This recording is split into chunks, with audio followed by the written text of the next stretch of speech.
የሃይስኩል ተማሪ የሆነችውን ጂ የተባለች ልጅ እያሳየን ነው።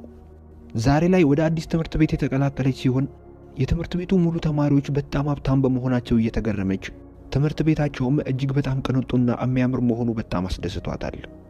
በዚህ ትምህርት ቤት ዛሬ የመጀመሪያ ቀኗ እንደመሆኑ ከማንኛውም ተማሪ ጋር ምንም አይነት ሰጣ ገባ ውስጥ መግባት እንደሌለባት ለራሷ ቃል ትገባለች።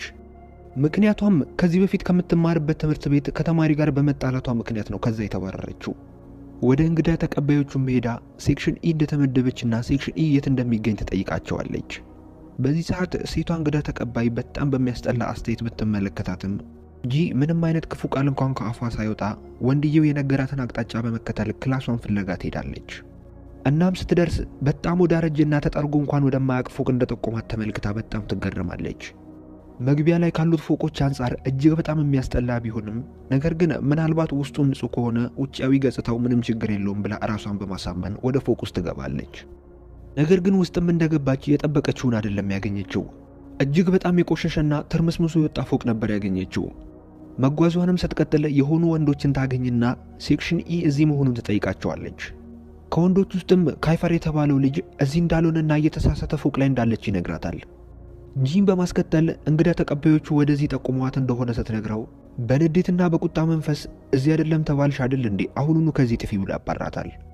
ጂ በኪፈር ጸባይ በጣም ብትናደድና ልትደበድበው ብታስብም ነገር ግን ምንም አይነት ጸብ ውስጥ ላለመግባት ቃል ስለገባች ብቻ ምንም ነገር ሳትናገር ከዛ ቦታ ትሄዳለች። ወደ ሌላ ፎቅም ከመጣች በኋላ የፎቁ ጽዳትና ውበት እጅግ በጣም ያስገርማታል። በድፍረትም ወንዶቹ ወደ ጠቁሟት አንድ ክፍል ገብታ ትቀመጣለች። ራኪም የተባለች የክላሱ አለቃ ወደ ጂ በመምጣት ራሷን ታስተዋውቅላታለች። ጂም ራሷን እያስተዋወቀች አዲስ ተማሪ መሆኗን ትነግራታለች። ራኪም የጂን መታወቂያ ከተመለከተች በኋላ እዚህ ክላስ እንዳልተመደበችና ሴክሽን ኢ እዛኛው ፎቅ ላይ እንደሆነ ትነግራታለች። ጂም ኪፈር አውቆ እንደተጫወተባት ሲገባት በጣም በንዴት ወደዛኛው ፎቅ ትመለሳለች። በዚህ ፎቅ ላይ ያለው አንድ ሴክሽን ብቻ ሲሆን እሱም ሴክሽን ኢ ነበር። በዚህ ክፍልም ያሉት ተማሪዎች ወንዶች ብቻ ሲሆኑ ጂ ግን ይሄ ሳያስፈራት ወደ ውስጥ በመግባት ለመምህሩ አዲስ ተማሪ መሆኗን ትነግረዋለች። የክፍሉ አለቃ ኪፈርም ከመቀመጫው በመነሳት ክፉ ቃሎችን እየተናገረ ያላግጥባታል። ሁሉም ተማሪዎች ቢሱቁባትም እሷ ግን ዝምታዋን አልመረጠችም።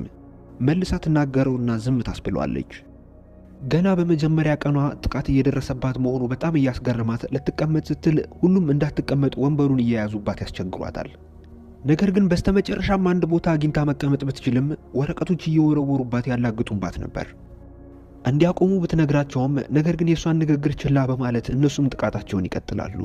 እሷም ከአቅሟ በላይ ሲሆን እየሮጠች ክፍሉን ለቃ ትወጣለች። እረፍት